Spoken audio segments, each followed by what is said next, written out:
Olá, estamos de volta com mais uma aula de Direito Administrativo. Nesta aula vamos estudar a administração pública indireta, uma primeira parte dessa aula, beleza? Onde a gente vai ver o conceito, características e a classificação das autarquias. Vamos lá, administração pública indireta.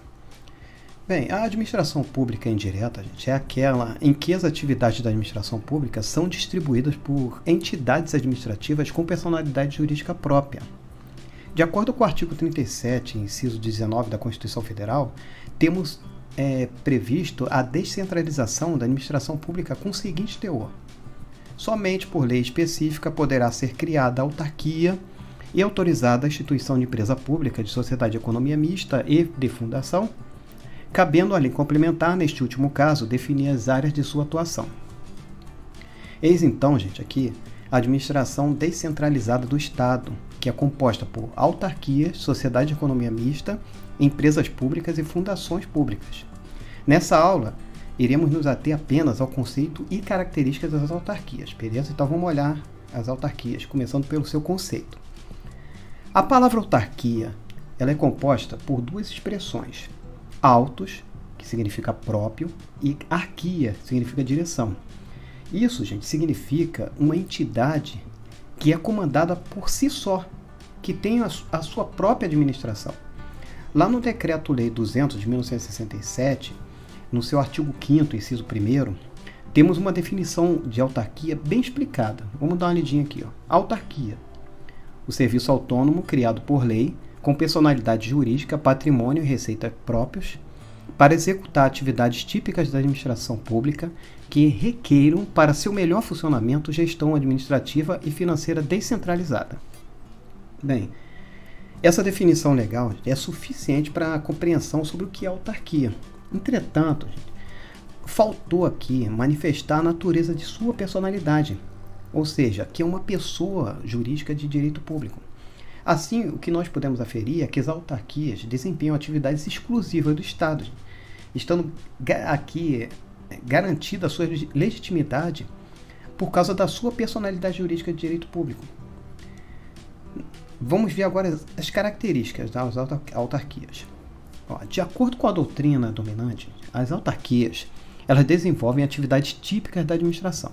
Assim, não se pode ser criada uma autarquia para exploração de atividade econômica, pois essa atividade é uma atividade de mercado, ou seja, de pessoa jurídica de direito privado. De acordo com o artigo 37, inciso 19 da Constituição Federal, vimos que as autarquias são as únicas das entidades de administração indireta que devem ser criadas por lei específica. Relembremos aqui, somente por lei específica poderá ser criada autarquia e autorizada a instituição de empresa pública.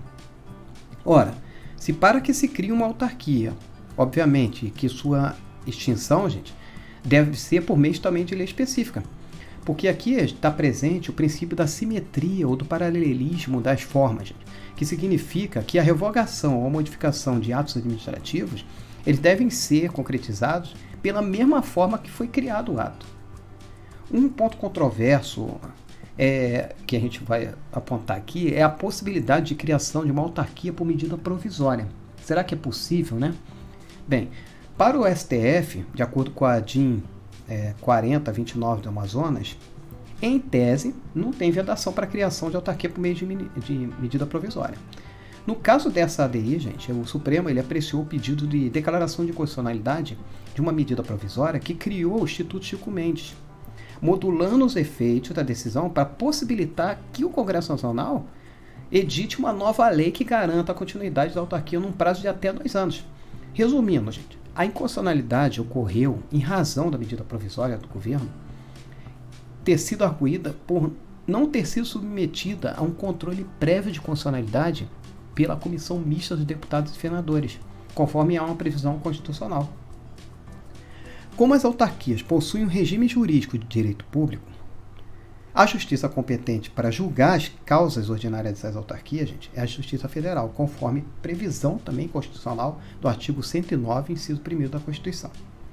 Uma outra característica são as prerrogativas processuais, como o prazo mais dilatado para manifestações processuais, duplo grau de jurisdição obrigatório, que também é chamado de remessa necessária. E além disso, gente, as autarquias elas possuem privilégio quanto aos seus débitos judiciais, como pagamentos por meio de precatório, salvo os de pequeno valor, que é pago por meio do RPV.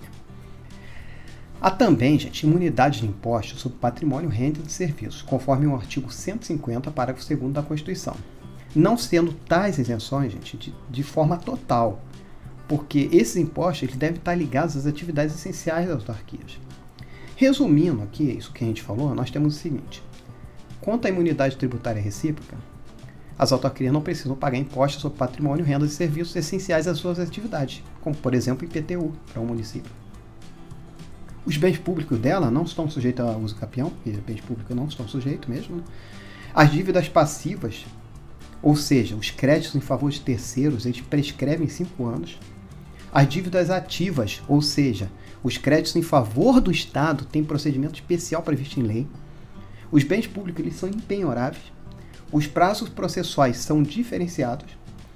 E as autarquias estão sujeitas ao duplo grau de jurisdição em caso de decisão contrária ao que ela está defendendo. Vamos ver agora a classificação das autarquias.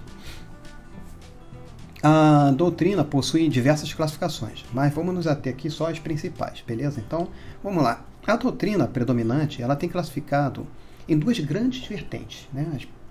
Vamos pegar 2 pontos grandes, assim, que divide as autarquias. Divide em autarquias territoriais e autarquias institucionais. As territoriais, gente, são aquelas referentes aos territórios federais, que atualmente estão extintos. E já as autarquias institucionais são aquelas criadas por pessoas políticas, que buscam o desempenho de atividades típicas de Estado. José dos Santos Carvalho Filho, ele propõe um outro tipo de classificação. Ele divide as autarquias em autarquias assistenciais, que são aquelas que promovem auxílio às regiões menos desenvolvidas, como no caso da SUDENE, que é a Superintendência de Desenvolvimento do Nordeste. As autarquias previdenciárias, que tratam da Previdência Social Oficial, como o INSS.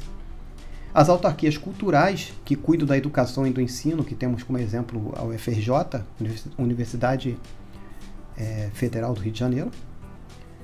As autarquias profissionais ou corporativas, que são voltadas na inscrição de certos profissionais e fiscalização de suas atividades, como no caso do CRM, que é o Conselho Regional de Medicina.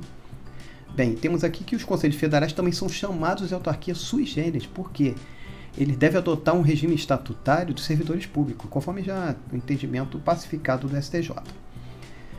Ele divide também as autarquias de controle, que são aquelas chamadas agências reguladoras, cuja função é de controle sobre as pessoas que prestam serviços públicos, como um exemplo dessas agências, a Anatel, né? As autarquias associativas, também chamadas de associações públicas, ou seja, os consórcios públicos, que é um assunto específico em direito administrativo.